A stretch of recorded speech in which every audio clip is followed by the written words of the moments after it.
The friction between opposing elements in music, taking a song, thrown in whatever it's asking for, even if it doesn't make sense, even if it might be wrecking your original idea, or even if it might be marring the beauty of the melody. I think that friction is at the bottom of all the music that we do.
So if you return to the beginnings of the band, at first there were just one man, just you. At first, yeah, it was my project. And then, how it was... And then Ben was there, and then Tim Hurley was there, and then we started playing shows, and it started to slowly, over the years, become a band. And now we have a 4-piece band. The name Califone comes from an audio supply manufacturer, as I read. How did you pick the name? Well, when we were making the first record, we didn't have a name. We just made the record. And the people that were putting the record out, it was a label called Fly Daddy, and they were putting the record out. And they kept bothering us. What's the name of this group? What's the name of this project? What's the name of this project? And I said, well, when do you need to know? And they needed to know the next day. So when we were making that record, we had a Califone record player. And we would plug everything into that record and use the speaker on it for drums or for vocals or for guitars. And it made everything kind of sound strangely old. And so we just said Califone. And it stuck.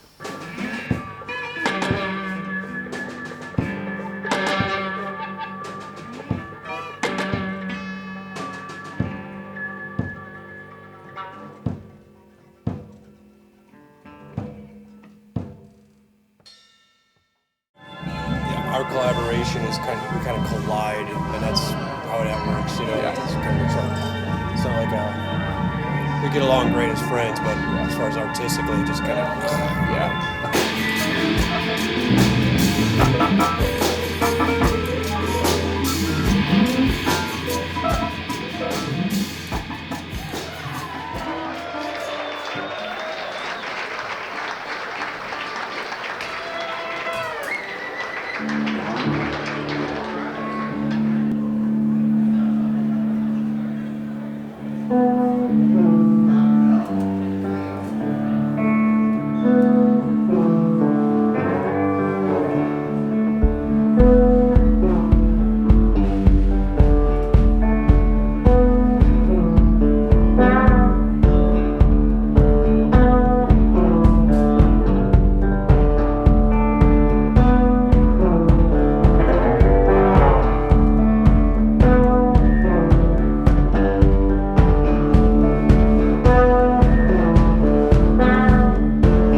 if you like Public Enemy, and you like Captain Beefheart, and you like Bob Dylan, and you like Doc Boggs, and you like Sonic Youth, and you like Low, and you like Neil Young.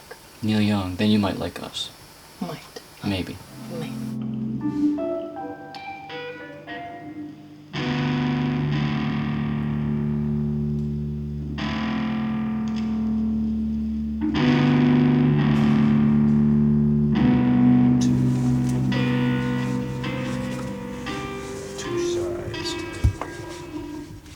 And besides music, I heard people can buy some art. People can buy. Yeah, we've been painting in the van, and we have a.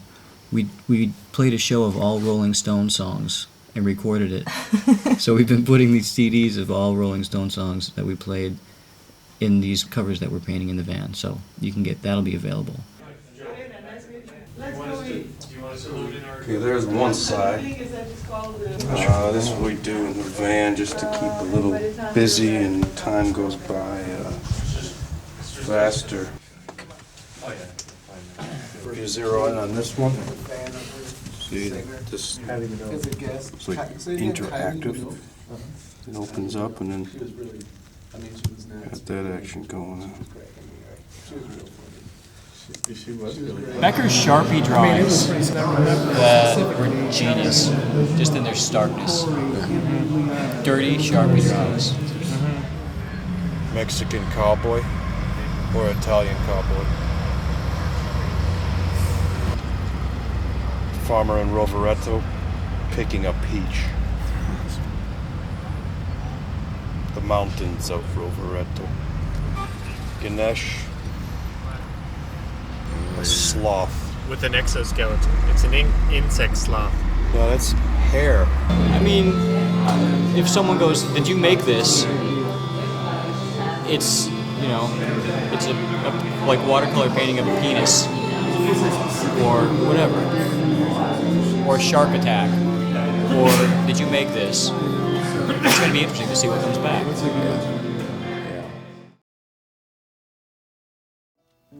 Hi, Giovanni. How are you?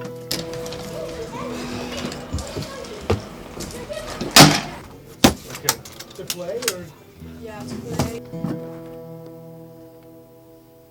We're ready to burst, all right. Hello, how are you? Good, how are you? We've probably done this here before. We can do. This violin sounds really good, so I want to do something with the violin. You want to do funeral?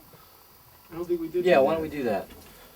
We'll do something off Quicksand and Cradle Snakes called $1 Million Funeral.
the process is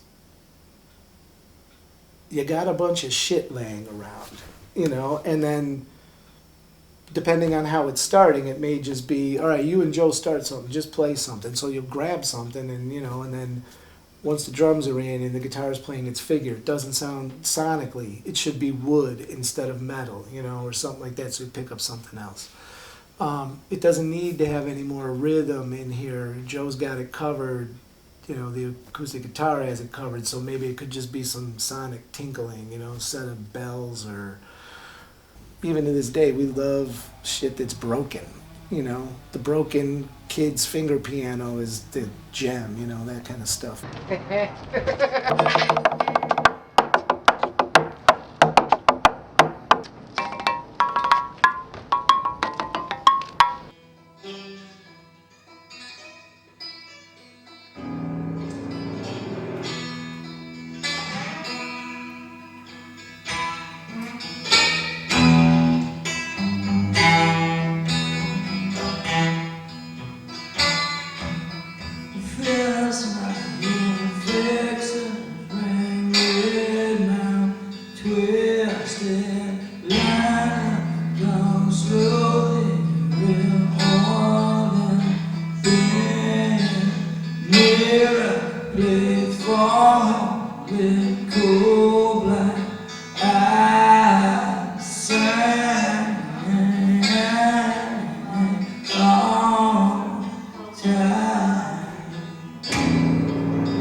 You're in between lives sometimes here. You're away from home, you're away from most of the people that you're connected with, and we're all in the same state of disorientation and disconnectedness together. To a stranger, you're anybody. And when you're up on stage, you're everybody. You know? When you're up on stage, you're everybody's frustration, you're everybody's ghost. It doesn't feel like your flesh. It feels like your fucking spirit.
Read your sins into its mane. You kick it to the county line. Shake your chains, cold and loose. There's nothing safe in your stars. In and out of sleep. Even with the rise and fall.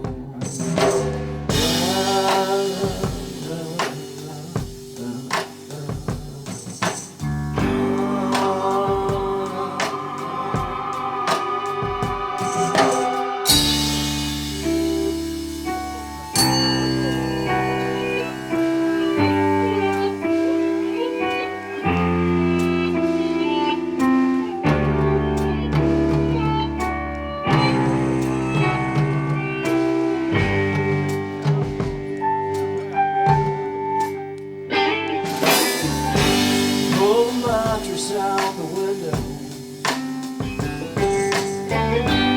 Lay it out under the smoke rays and the foggy clouds. Shake your stars, bring it down. Side complications. In and out of sleep. Even with the rise and fall.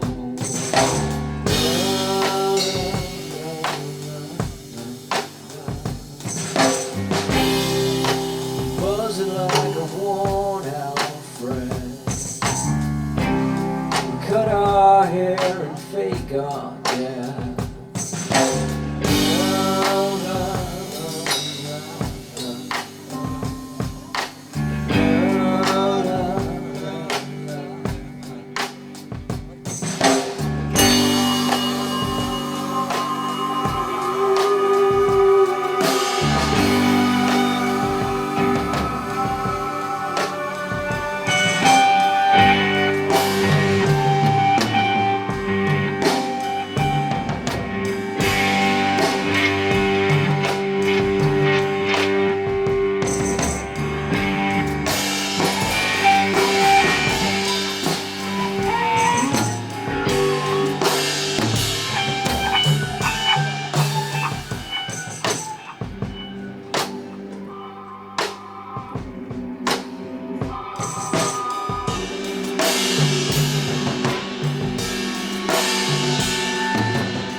I heard him on the radio, actually, WFHB in Bloomington.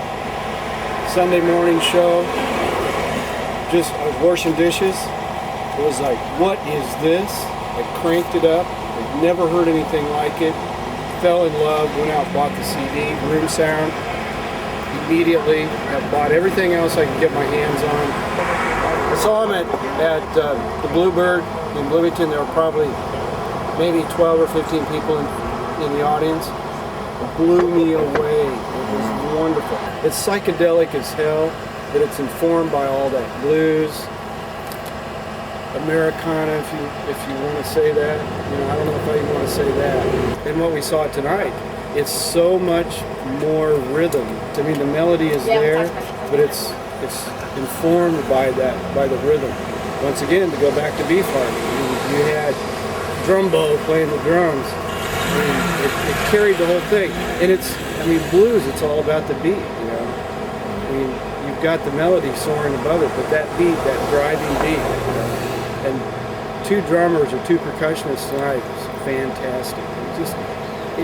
He just floats above that, you know, and plays. I think that's what I love, is that you set up a sort of foundation with that rhythm, you break it down. It's always there, but you break it into little bits and pieces, and you just kind of play with it. You float above it. You know, it's art.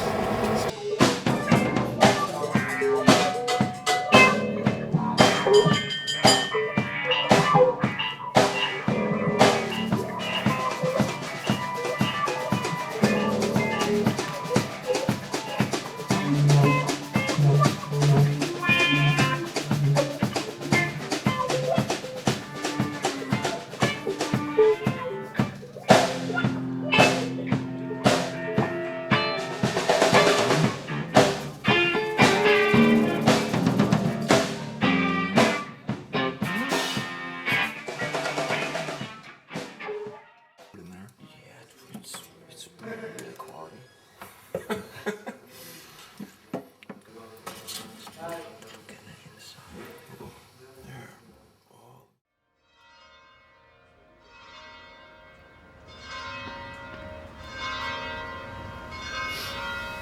I've been thinking about Alice in Wonderland a lot, that whole story, and found an old version, and then a couple of days later a friend of mine gave me a DVD of the 1903 version, and I was like, okay, that's enough, we gotta do this, we gotta find a way to do this.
But in the beginning, we were just kids playing punk, you know, loud, screeching, feedback. Didn't even have a shitty set of drums, bad guitar. And now it's gather up as much junk as you got around and just see what's going to work for a tune. All of a sudden, bedpans are in key with the song. You know, some of it's magical, whatever, you can believe it or not believe it, but it is. Sometimes you set up a bunch of stuff and go, I'll start with this. You may change half of it up or all of it up by the time you're done. Or sometimes you just start playing on it, and because of what you're playing, the rhythm presents itself. You realize everything you're hitting is in key with the song. The fact that you can do a melody as well as a rhythm changes what you play. It's really one big experiment.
I had to get, there were a couple things that I had to adjust, a lot of things that I had to adjust to get used to playing with Califone, because it's, the drumming can be like really unconventional, so I sort of had to get into another mindset to do it. And I've changed a lot over the course of the years, like many different, you know, I went in there with a little jazz drum set, you know, it's like bing, boom, you know, very like Max Roach, and that didn't work at all, you know.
Califone is a very unique environment in that kind of anything goes, almost anything can go. Like we can do almost anything we want. You know, if I wanted to play, you know, start playing in a completely different tempo in the middle of a song, even though I probably wouldn't, everyone would look at me and try to adjust to what I'm doing, and there wouldn't be too much thought as to questioning, like, you know, what I'm doing. It's just, we would just sort of adjust and do, you know, it'd be just, I'm doing something weird and we're going with it. It sounds pretty good. This is a Zildjian, whatever, metal cap.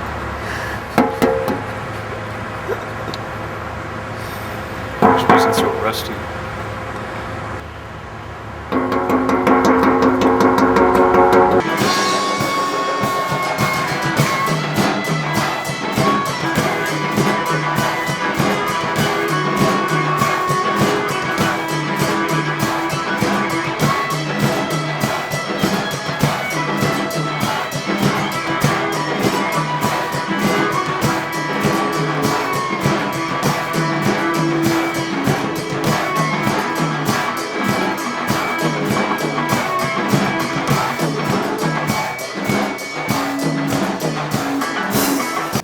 What did I do? I showed up one day with like a Casio and a distortion pedal or something and started playing all this crazy, terrible, horrible noise, just static, and sounded like, you know, somebody throwing a computer down a flight of stairs or something. But and Tim was like, keep doing that, you know?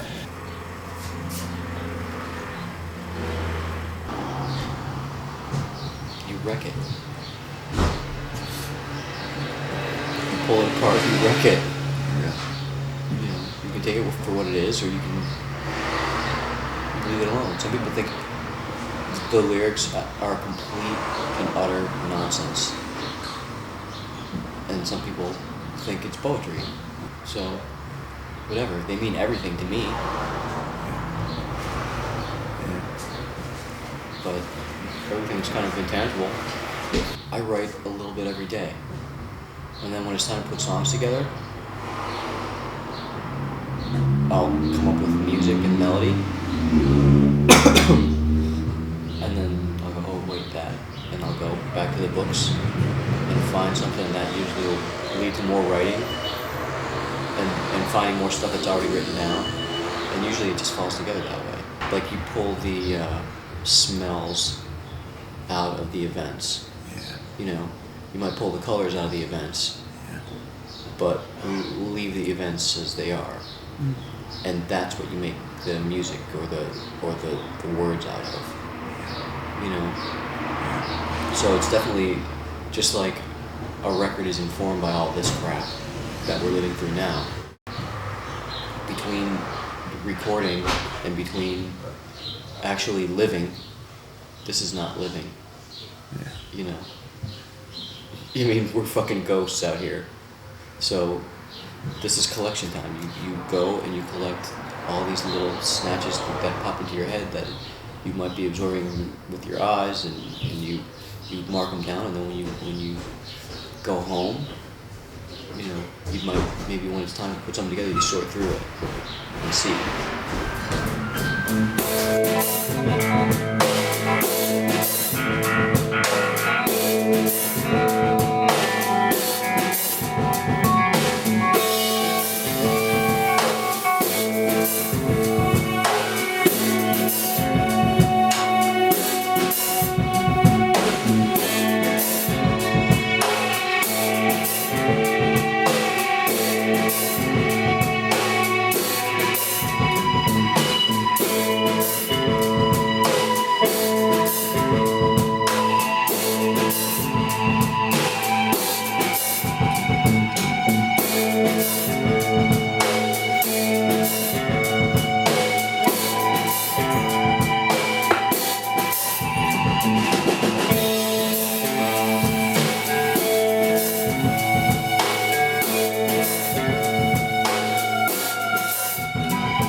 yours and what's his is mine. The blonder you get, the more you can taste him. Live or die nervous.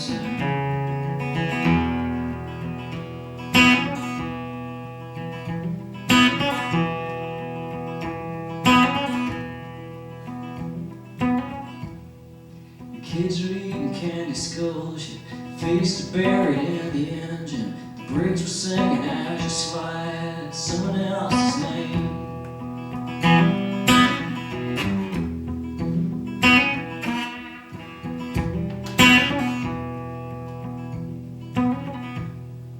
Like a cross-eyed baby, teething on a rusty knife. I'm gonna have your backside, lay your plantation down. Jump the fire, burn your head on. Live or die nervous. Can't hear noise till your tongue's spitting out. Live or die nervous.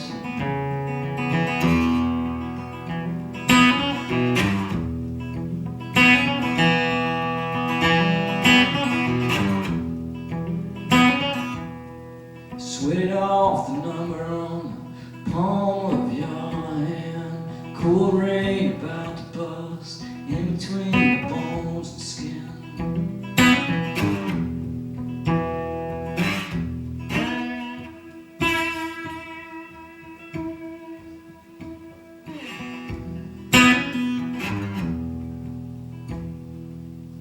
Forgot what I was begging for. You walk like a healthy meal. The car alarms were moaning someone else's name.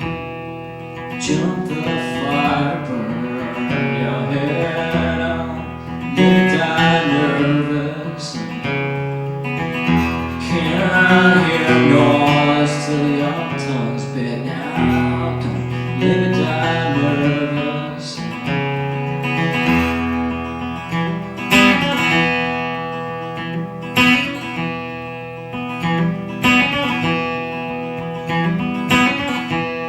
Don't live or die nervous.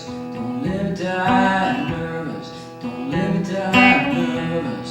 Don't live or die nervous. Don't live or die nervous. Don't live or die nervous. Don't live or die nervous. Don't live or die nervous.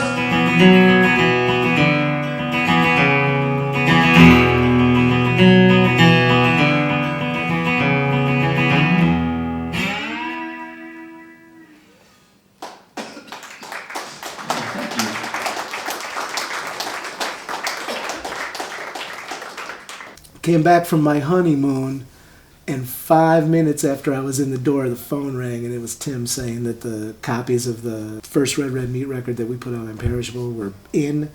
And that weekend there was a record release show for the record or whatever, and we had them, and we were going to be able to sell them and all that stuff. And that was it. 5 minutes after I came back in from my honeymoon, it was all over. It became all music,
later, yeah. Bye bye.